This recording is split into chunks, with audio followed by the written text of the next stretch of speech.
Hasan, Sayyidina Hasan jalan kaki waktu haji itu 12 kali 25 kali. 5 kali jalan kaki.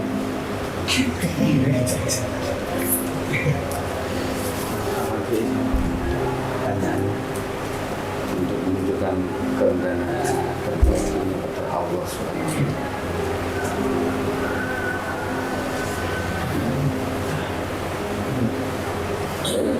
Sampai SSC rumah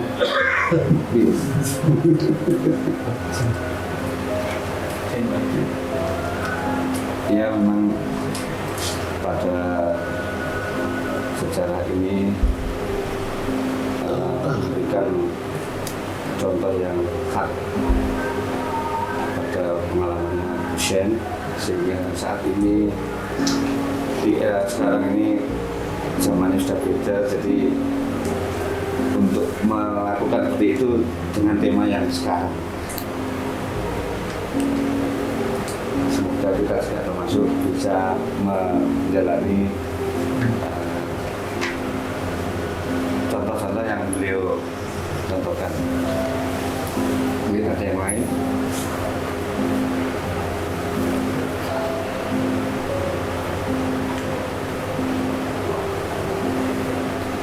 Mungkin kalau nggak ada yang bertanya, biar Mbak Tar untuk memberi penjelasan yang luas. Ini momennya Muharram ini, yang semalam sudah melihat sampai jam 3 sampai subuh. Mekaten Mbak.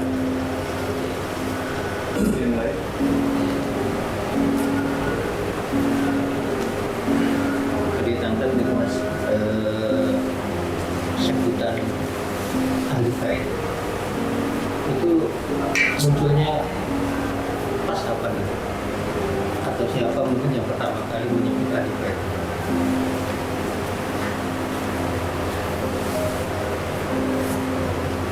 Mas, monggo. Kapan sebutan ahli bait pertama disebut? Mas Habib mungkin.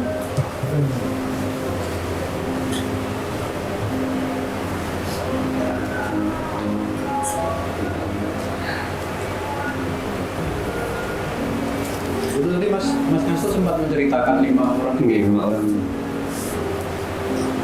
Ya, waktunya itu yang Waktunya. Jadi 5 orang yang dijamin suci masuk surga. Maksum gitu.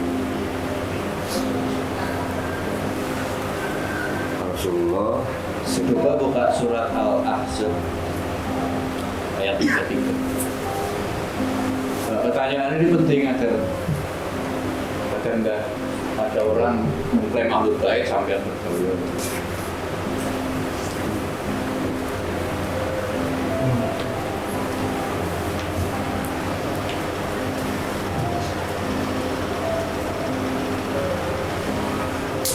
Al-Ahzab 33. Malam Jumat di Wojo pagi.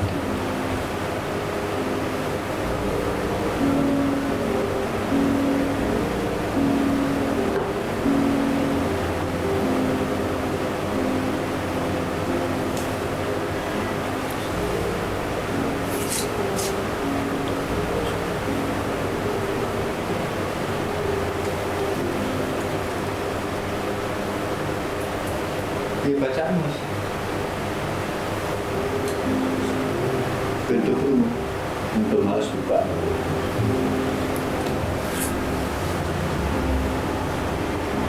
Mas, wajah mungkin. Bismillahirrahmanirrahim. Surah Al-Ahzab ayat 33.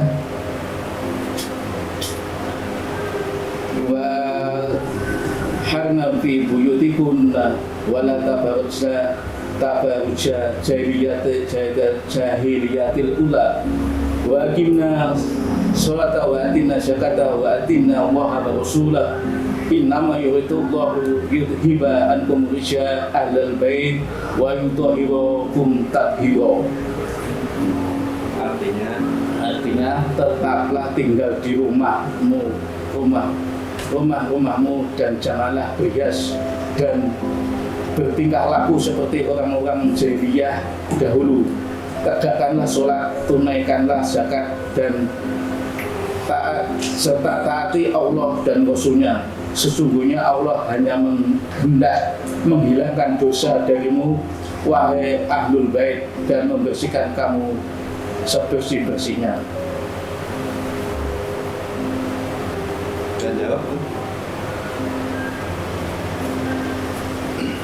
Jadi peristiwa itu yang di surat Al-Ahzab itu dan kemudian kita masuk ke tahlilan nasyidul itu sangat masyhur dan tidak ada pertentangan tentang asbabun nuzulnya, asbabun nuzul dari ayat ini. Jadi asbabun nuzul ayat ini adalah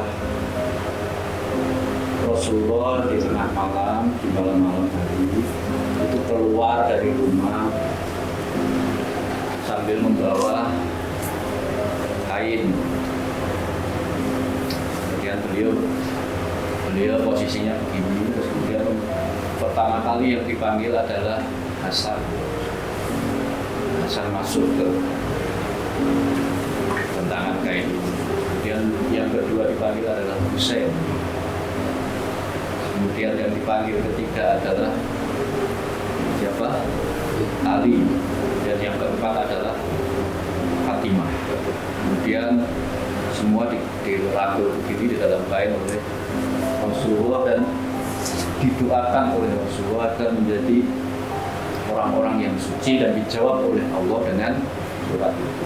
Ketika istri-istri lain yang marry, kula kok mboten termasuk ahlul bait, jawabannya itu tadi, tetaplah tinggal di dalam. Terutama waktu itu yang paling protes adalah Aisyah dan Ummu Salamah. Dijawab tetaplah di dalam rumah, tunaikan zakat macam-macam. Jadi sebenarnya pemahaman ahlul bait dalam konteks spiritual, penerus ajaran, penerus nur ke Rasulullah, penerus kemaksuman, hanya 4. Bait itu kan artinya rumah. Jawaban Rasulullah terhadap Ummu Salamah ketika Ummu Salamah tanya, apakah aku bukan termasuk ahlul bait? Jawaban Rasulullah, engkau memiliki kedudukan tersendiri. Bukan iya atau bukan. Namanya di semua toriko itu mesti awliya awal ya 4. Dan urutannya persis ketika peristiwa kisah. Maka mereka disebut juga sebagai ahlul kisah. Urutannya mesti Hasan, Husain, Ali. Masih kalau kok nggak Ali dulu kan gitu. Kok nggak Fatimah dulu, kok Hasan dulu? Karena peristiwa ayat itu yang dipanggil pertama. Kemudian dan sesungguhnya Rasulullah juga bersabda, Hasan Husain itu adalah diriku yang dibelah dua. Jadi kalau mau melihat Rasulullah, lihatlah Hasan Husain. Karakter ademnya ada di Sayyidina Hasan. Karakter panasnya, panas itu dalam konteks memerangi stres, ketidakadilan, berani berperang, itu diwakili oleh Sayyidina Husain. Jadi maka posisi dan itu semua ulama, semua salaf saleh itu tidak ada pertentangan bahwa kemuliaan setelah Rasulullah adalah Hasan, Husain, Ali dan maka bagi kelompok tertentu ya yang tadi disebut sebagai Syiah itu tidak ada tawar menawar dalam konteks ahlul bait. Ahlul bait itu yang pasti, yang maksum itu ya hanya Rasulullah dan 4 orang. Di luar itu tidak maksum, artinya punya kemungkinan untuk berbuat salah dan hampir pasti pernah berbuat dosa. Nah, kalau begitu maka bisa dikritik, bisa dianalisis dan sebagainya. Nah, itulah yang kemudian melahirkan pemahaman ekstrim. Maka orang Syiah merasa berhak untuk mengkritik di luar tempat. Ini ahli sunnah nggak terima. Sahabat di luar yang tempat ini juga baik. Tapi kebablasan akhirnya nggak pernah berani mengkritik. Padahal kan mengkritik itu bukan sesuatu yang bukan sebuah dosa. Kalau fitnah itu baru dosa. Jadi aku mengatakan, misalnya mengatakan masih itu tahu selingkuh, itu nggak dosa. Tapi aku mengatakan Mas Habib tahu selingkuh yang apa, dosa, karena ini fitnah. Jadi mengatakan sesuatu yang benar tentang sahabat itu bukan dosa. Menurut Syiah. Tapi menurut Ahlu Sunnah enggak, pokoknya itu dipuji-puji kabeh. Itu tadi dikutip oleh Mas Kasto, bagaimana pertentangan antara Muawiyah dengan Hasan dan Husain. Itu di Ahlu Sunnah hampir tidak pernah dibahas. Karena tidak boleh menjelek-jelekan Muawiyah. Nah, itu yang diakui ataupun tidak, itu kemudian dunia Islam itu tidak memiliki keberanian melawan ketidakadilan dunia. Dunia terus menjadi budak, menjadi boneka, menjadi alat. Satu-satunya sekarang yang berani melawan ketidakadilan hanya Iran. Karena betul-betul terinspirasi dari Sayyidina.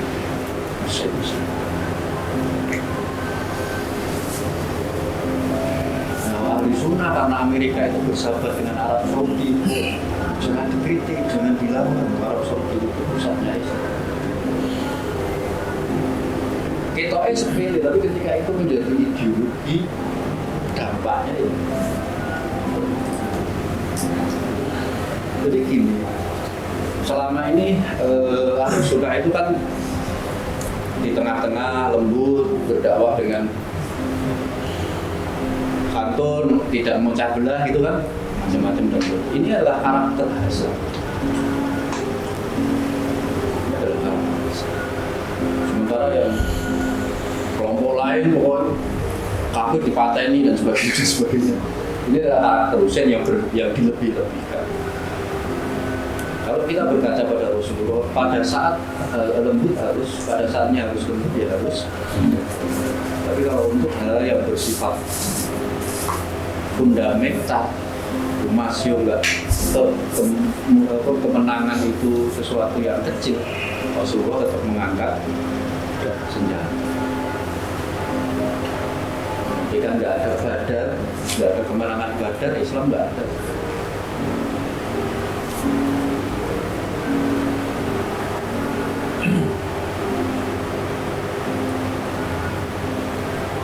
Mas, jadi Allah sendiri menyebut mereka sebagai ayatnya kan begini.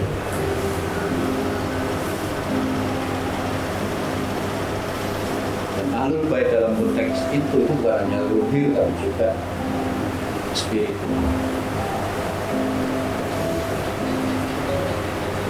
Dan hadis-hadisnya sahih semua tanpa pertentangan. Ajaran dikeluarkan karena khawatir memicu fanatisme dan akhirnya perang.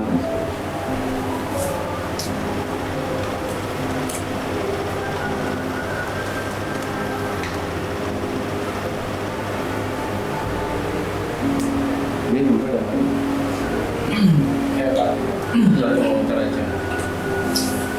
Di masa Ali itu kelompok Khawarij itu sangat kuat, bahkan yang mahal tetap bahkan Khawarij itu, kelompok Khawarij itu target utamanya adalah Hasan, kemudian Muawiyah, sampai dengan Bilal. Tetapi dalam perkembangannya setelah Hasan itu menjadi khalifah, itu justru Khawarij itu sudah tidak sekuat di zamannya Ali, tapi malah Muawiyah itu yang akhirnya membunuh Hasan. Nggak sejauh mana Pak kekuatan politik waktu itu dari tokoh Khawarij kemudian langsung pindah ke Muawiyah. Mira ceritanya pelan-pelan tapi lo tuh ya mungkin paham. Tapi jadi gini, pasca Rasulullah itu meninggal, Bani Hashim dipimpin oleh Ali dan Fatimah itu sibuk mempersiapkan pemakaman memandikan perlengkapan. Pada posisi ini tiba-tiba Ansor itu rapat di salah satu rumah petinggi. Jadi ini cek sibuk urusan kematian. Ini Ansor bingung. Ya jenenge wong ditinggal Rasulullah ya. Iya iki nasib Islam ditinggal Rasulullah. Sopo gantimu? Bulan. Nah, wong Ansor merasa kan yang paling berjasa. Andai kan Muhajirin itu nggak ditampung oleh Ansor, nggak diberi tanah, nggak diberi kebun dan sebagainya, sebaiknya pemimpin dari Ansor. Nah, Ubaidah bin Jarrah yang perang di jagoan Islam, yang perang di Badar itu langsung lapor neng Umar.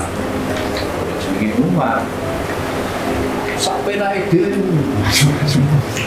Rasulullah baru meninggal itu. Terus apa? Soalnya lapornya Abu Bakar. Soalnya Abu Bakar langsung Abu Bakar digandeng. Juga sempat bicara banyak karena khawatir di sini keburu ada keputusan. Abu Bakar digandeng sama Umar dibawa ke rapatnya Ansor. Ya. Rame kondisi, rame, pokoknya Umar harus menjadi Muhajirin, Ansor harus Ansor. Akhirnya Abu Bakar mengingatkan salah satu hadis Rasulullah bahwa pemimpin itu dari Quraisy. Ini Mas. Dia hadis bahwa pemimpin itu harus dari Quraisy. Baru setelah disampaikan hadis ini orang Ansor menerima. Nah, tiba-tiba Umar mengangkat tangan Abu Bakar, aku membaiatmu sebagai khalifah. Siapa yang setuju? Langsung semua. Terus Abu Bakar pidato yang sangat terkenal. Nah, ini masalahnya. Masalahnya di mana? Abu Bakar pada Ansor juga Enggak mau Muhajir sendiri. Masalahnya di mana? Ahlul Bait enggak diri.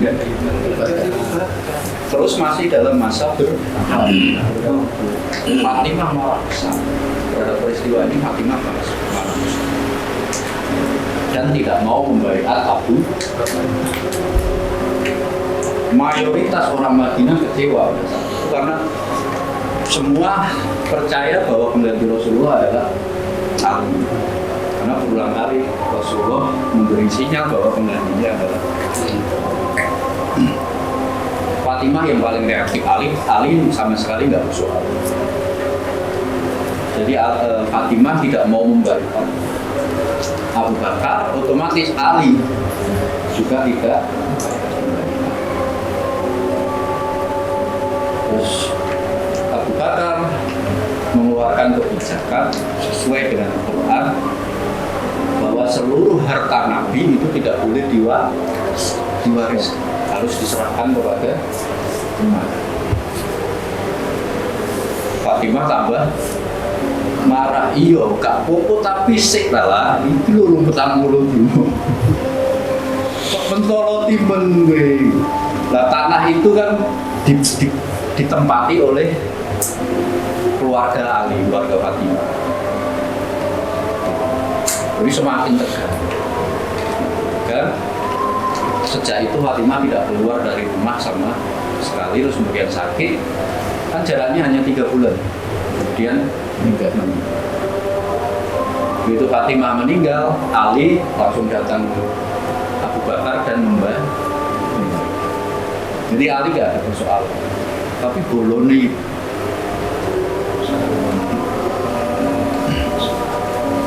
jadi ibaratnya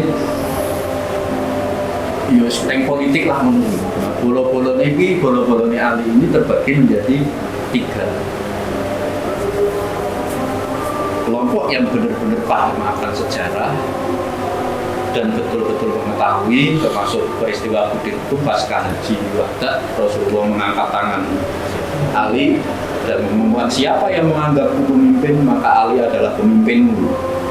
Itu ada semua di hadis dan tidak ada pertentangan.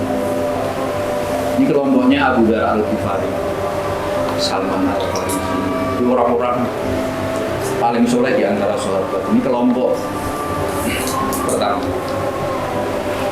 Kelompok kedua keluarga Bani Hashim, yang karena ikatan keluarga juga karena mereka paling paham perjuangan Ali dalam melindungi Rasul. Nah, kelompok 3 ini yang politik. Ini yang kemudian nanti menjadi Syiah yang ada ikatan keluarga. Kemudian ada kelompok politik yang tidak suka pada Umar dan Abu Bakar. Nah, ini Khawarij. Ini orang dari mana? Inilah orang-orang dari Najd, Khawarij. Kelompok yang sangat keras, pokoknya harus Ali yang jadi khalifah dan tidak pernah mau membaiat Abu Bakar. Ketika ganti Umar juga tidak mau membaiat Umar. Khawarij ini membangun kekuatan sendiri di Najd, membangun tentara dan sebagainya. Nah, bukan wilayah Najd, itu wilayah timur dari Saudi Arabia. Sampai kemudian Utsman. Masalah Utsman ini, pada masa Utsman semua pejabat diganti keluarga Umayyah. Jadi Utsman lah yang membuka keluarga Umayyah untuk berkuasa. Gubernur semua diganti, semua dari keluarga Umayyah. Nah, orang Khawarij ini marah besar. Orang Khawarij ini adalah orang-orang yang paling berjasa di perang. Jadi prajurit garis depan itu pasti orang Najd, karena memang mereka terkenal ahli bertarung, tidak takut dan sebagainya. Jadi mereka merasa paling sejasa. Akhirnya berkonspirasi membunuh Utsman. Utsman terbunuh. Nah, sahabat yang lain termasuk Aisyah menuduh pembunuhan terhadap Utsman ulah Ali, karena Khawarij kan selalu membela. Jadi kelompok terutama Aisyah, Talha bin Ubaidillah dan Zubair bin Awam, sahabat-sahabat yang dijamin masuk surga, ini meminta pertanggungjawaban. Tapi Ali nggak bisa memberi pertanggungjawaban. Aku gak ada urusan. Aku yang membaiat Utsman. Dan semua bersaksi bahwa selama Abu Bakar, Umar, dan Utsman itu yang menjadi apa jenenge bukan penentu agama, kayak Utsman bin Jahil, ya termasuk semacam khotib, itu yang menjadi khotib. Ali dan baik Abu Bakar, Umar maupun Utsman mengakui Islam kalau tidak ada Ali persoalan soal keilmuan, karena jelas statusnya dari babil ilmi pintunya. Nah, pada kondisi ini orang Khawarij sama orang Syiah cepet-cepet pokoknya kudu Ali ketika Khalifah setelah Utsman meninggal. Tapi Ali nggak mau, tetap minta diadakan bukan rembukan bersama, dan memang tidak ada yang menolak kecuali 3 orang. Aisyah, Tolhah, dan Zubair. Bukan menolak, tapi Ali boleh bertakhta menjadi khalifah kalau sudah menangkap pembunuh Asus. Nah, Ali naik takhta menjadi khalifah, perlawanan kelompok Zubair, Tolhah, Aisyah melawan. Terjadilah perang yang sangat terkenal, perang Jamal. Perang Jamal, perang Unta, karena Aisyah naik unta. Ketika sudah berhadapan di lembah untuk berperang, tiba-tiba Tolhah dan Zubair ingat pesan Rasul. Kelak kalian dan Aisyah akan berseteru dengan Ali, akan berperang dengan Ali, dan pada saat itu kamu dalam posisi yang salah. Si Zubair dulu yang mengingatkan hadis ini atau kata-kata Rasulullah ini pada Aisyah. Jadi itu sebenarnya sudah mau dari itu, tapi tiba-tiba Zubair sama Tolhah sampaikan ke Aisyah. Aisyah, kita sudah sampai gedung koyong ini, mau arep mundur. Tapi ini yang perintah Rasulullah. Akhirnya Zubair dulu yang keluar dari barisan. Pokoknya aku nggak mau ikut berperang, aku nggak mau menjadi orang yang salah. Zubair keluar. Jadi pada saat keluar itu dihadang oleh pasukan pendukung. Tidak boleh keluar kalau memaksa di Zubair memaksa, akhirnya panah dan meninggal. Jadi Zubair meninggal di situ, tapi dalam posisi sudah sadar. Menyusul Tolhah juga boleh mati terus jadi wong salah diseneni Rasulullah piye. Jadi dia keluar sama mengalami peristiwa seperti Zubair. Aisyah kondisi itu disahnya pasukan, terutama ini keluarga Umayyah. Nah, pada saat di di memacu onta ini, Aisyah baru ingat pesan Rasulullah.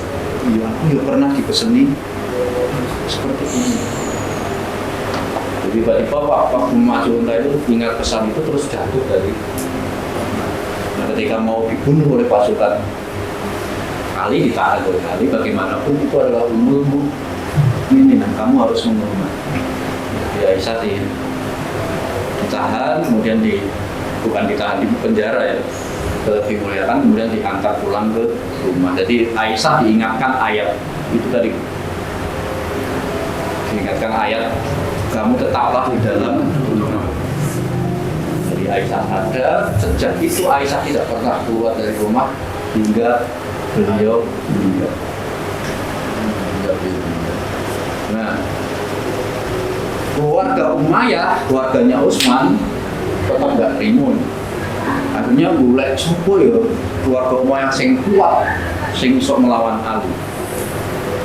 Gubernur Syria, Damaskus, Muawiyah bin Abu Sufyan, anaknya Abu Sufyan, yang saat itu menjadi gubernur di Damaskus. Dan memang gubernur-gubernur waktu itu keluarga Umayyah semua, termasuk Amr bin As yang ada di Mesir.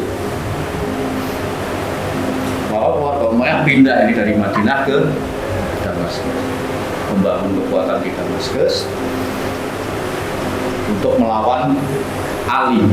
Terjadilah perang Siffin, perang Ali dan Muawiyah, perang Madinah dan Damaskus. Dalam perang ini Muawiyah kalah. Ketika mereka sudah mau ditahan, mengangkat tombak, di atasnya diikat Al-Quran, sehingga Ali melarang pasukannya untuk membunuh Muawiyah dan pasukan. Jadi melakukan perjanjian. Jadi atas nama Al-Quran, Muawiyah yang ditemani oleh Amr bin As mengajak damai. Setelah kalah baru mengajak damai. dengan membawa Al-Quran. Jadi Ali nggak berani. Itu akhirnya salah satu perjanjian Madinah itu harus menjadi kota yang bebas politik. Mekah Madinah itu harus menjadi kota yang bebas politik. Jadi kalau keluarga Umayyah sudah keluar dari Mekah Madinah dan ke Damaskus, bagaimana keluarga? Karena keluarga Ali pindah ke Najd, ke Kufah. Di pusat kekuasaan dipindah ke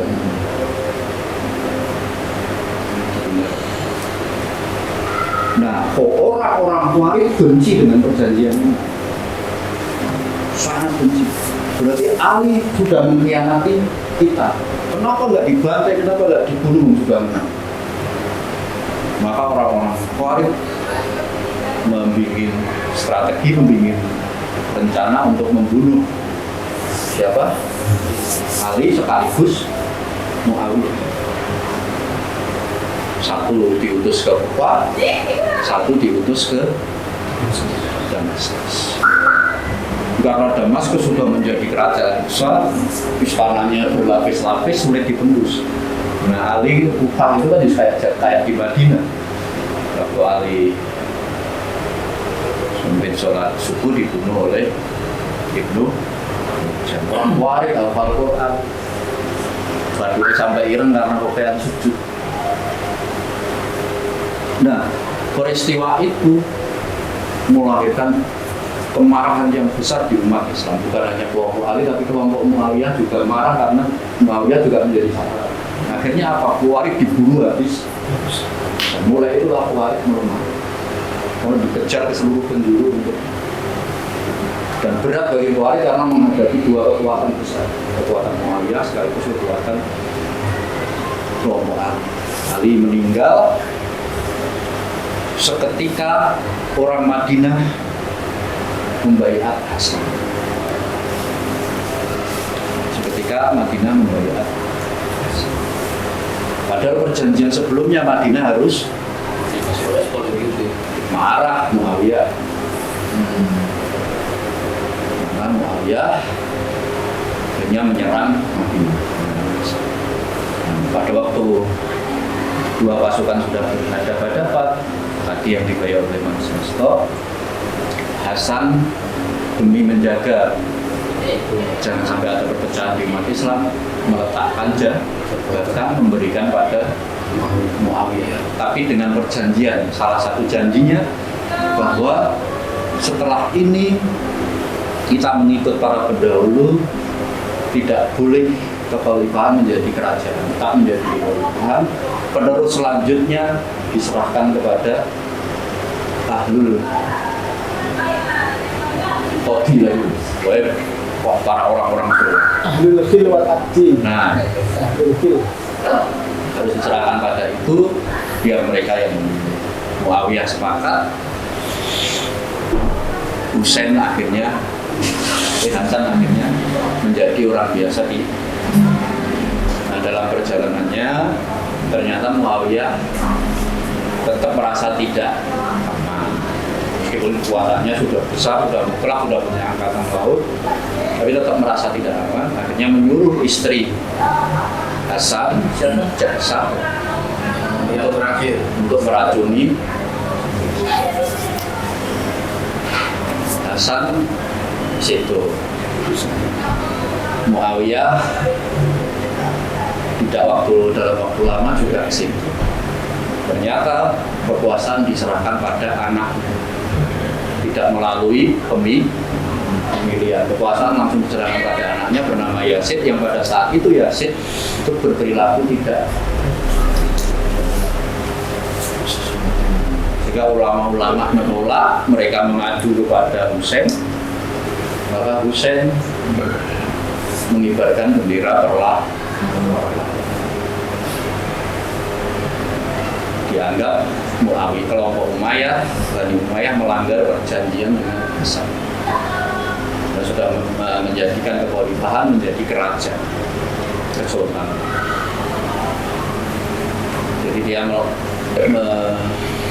mengibarkan bendera perang. Yazid mengirim pasukan besar ke Madinah Madinah dihancurkan, Anda bisa baca itu ngeri peristiwa itu, sampai 40.000 orang Madinah mati dihancurkan oleh Yazid. Husain dan keluarganya, penduduknya harus pergi kan supaya selamat. Pada kondisi seperti itu, orang-orang Kufah, mantan pendukung Sayyidina Ali, mengundang Hasan untuk pergi ke Kufah. Sayyidina Husain untuk pergi ke Kufah. Sayyidina Husain pergi bersama keluarga sampai di Karbala, dihadang oleh pasukan Yazid, dibantai semua, hanya selamat Zainab dan Ali Zainal. Zainab itu kakaknya Husain, dia adiknya Husain. Jadi hanya selamat dua. Itu menjadi peristiwa besar yang membuat sangat marah. Semua keluarga Bani Hashim pindah ke Kufah, kemudian pindah ke wilayah Iran, karena istrinya Husain kan putri Kaisar Iran, Kaisar Persia. Jadi sangat diterima oleh orang Persia, orang Kufah, orang Najaf. Mereka menjadi sangat fanatik. Yang Syiah yang semula hanya di lingkungan keluarga Bani Hashim, sekarang bergeser ke orang-orang Persia, orang-orang Kufah, orang-orang Najaf. Semakin besar, semakin besar, semakin besar. Ancaman ini bagi Muawiyah, Bani Umayyah. Jadi keluarga ini terus dikejar-kejar. Ya, Ali Zainal Abidin pun diracun, Muhammad Al-Baqir diracun, semua keturunan ini diracun. Intinya bagaimana keluarga ini, keluarga Al-Baqir ini tidak berbahaya. Orang Syiah semakin menguat, orang Khawarij berganti rupa, ya, berganti rupa menjadi orang dua Bani Hanifah dan Bani Tamim. Bani Hanifah ini yang melahirkan, Bani Tamim ini yang melahirkan Musailamah al-Kadzdzab. Bani Hanifah ini yang melahirkan keluarga Saud sekarang yang menjadi negara Saudi. Maka ideologinya juga keras. Wahabi itu kan keras. Jadi mulai itulah muncul kelompok-kelompok pecahan. Terus sejak itu juga muncul tasawuf. Orang-orang, para ulama, para orang soleh yang tidak mau terlibat dalam politik karena serba salah. Mau melawan Umayyah dan kemudian Abbasiyah itu juga khawatir salah karena perintah Quran atiullah wa atiur rasul wa ulil amri. Tapi mau berpihak ke kelompok Umayyah dan Abbasiyah takut pada ini ahlul bait. Akhirnya mereka, nah sejak itu tradisi tasawuf tumbuh subur. Rakyat, ulama dan rakyat kebanyakan tidak mau terlibat dalam politik. Mereka bersaling, lahirlah kelompok-kelompok tasawuf. Nah, ketika lahir kelompok tasawuf ini terjadi banyak kritik, maka lahirlah Jabariyah, lahirlah Qadariyah dan macam-macam. Sampai semua mempengaruhi cara pandang kita sampai hari ini. Jadi kalau sekarang ditanya Khawarij apa betul sudah tidak ada, secara nama tidak ada, tapi secara ideologi, secara Arab Saudi sekarang itulah Khawarij, Wahabi sekarang itulah Khawarij. Dan orang-orangnya sejak lama sudah diramal oleh Rasulullah.